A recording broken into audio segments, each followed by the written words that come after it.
राणा दंपति की मुश्किलें अभी भी कम नहीं हुई। 11 दिनों तक जेल में रहने के बाद जिस तरह की स्थिति हुई थी, जैसा कि आप जानते हैं, राजद्रोह का आरोप राणा दंपति पर लगा था।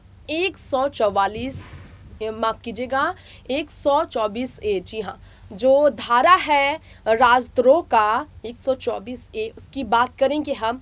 वो धारा लगा था राणा दंपति पर, जिसे लेकर काफी ज्यादा परेशानियों का उन्हें सामना करना पड़ा। लेकिन कोर्ट में सरकारी वकील ये साबित नहीं कर पाई राणा दंपति को लेकर कि उन पर राजद्रोह का जो आरोप लगा था वो सही था। दोषी करार नहीं दिए गए वो, और कोर्ट ने उन्हें रिहा कर दिया। कोर्ट से रिहाई मिलने की वजह और भी बताई जाती, क्योंकि वो बीमार भी रह रहे थे। सुनवाई जो टाली जा रही थी, 11 दिनों तक उस पर सुनवाई हुई और उन्हें बाहर निकाला गया। अब अस्पताल में अभी भी नवनीत राणा बंद है। अस्पताल में भर्ती है वो, क्योंकि उनके इलाज में समय लग रहा है। उनकी हालत ठीक नहीं है। जेल में उन्हें ठीक खाना पीना नहीं मिल रहा था, उनकी स्थिति बिगड़ गई थी।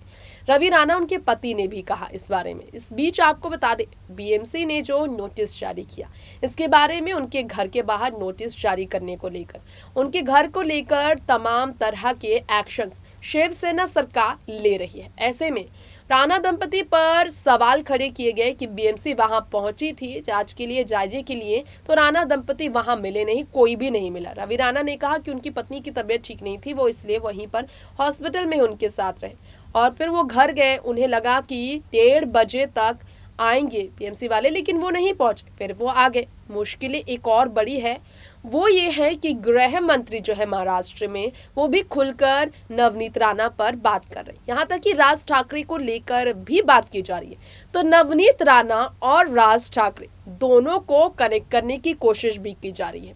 जो स्टेटमेंट्स आए हैं वो हम आपको सुनाएंगे, लेकिन पहले आप सबको क्लियर कर दें कि महाराष्ट्र में जो हनुमान चालीसा लाउड स्पीकर का ये विवाद शुरू हुआ, उसमें नवनीत राणा की मुश्किलें और कैसे बढ़ी। बता दें आपको कि मुंबई म्यूनिसिपल कॉरपोरेशन, यानी कि यहाँ पर बात करेंगे हम, जो बीएमसी की तरफ से फैसले लिए गए एक्ट 1888 के सेक्शन 488 के तहत राणा दंपति के घर के बाहर जो नोटिस चस्पा की गई थी, उस पर चर्चा ये है कि राणा दंपति के घर पर अवैध निर्माण किए गए हैं, इसकी जांच होनी थी।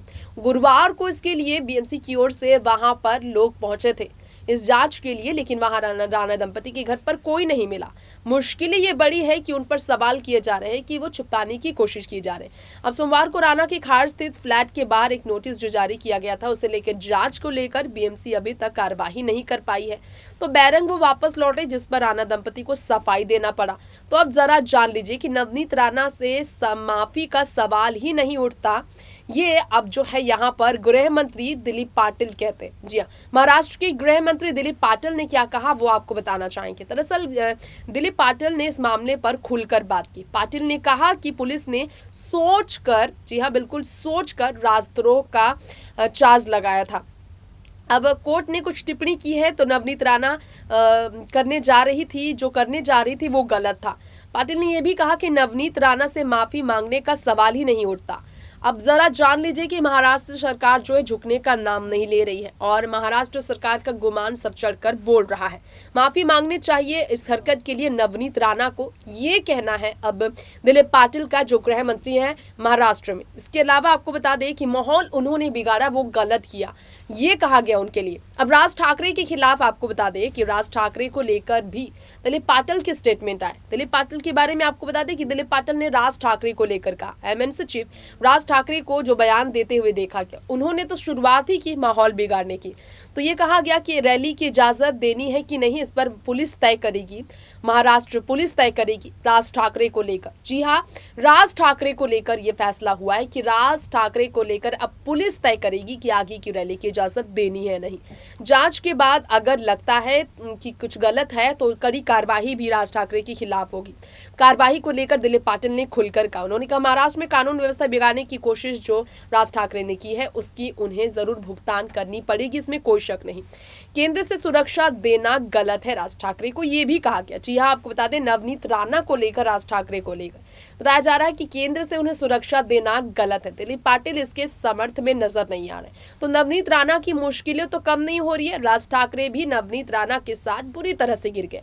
नवनीत राणा पर पुलिस ने शिकंजा कसा, तो इसी कारण से अब राज ठाकरे की भी गिरफ्तारी को लेकर मौके ढूंढ रही है महाराष्ट्र सरकार, और इसके लिए पूरी तरह से पुलिस प्रशासन को तैयार किया जा रहा है। आज के इस खास रिपोर्ट में महाराष्ट्र में मची घमासान पर हमने आपके बीच बात की। फिलहाल ऐसी ही तमाम बड़ी खबरों के लिए आप देखते रहे नेक्स्ट 9 न्यूज। नमस्कार।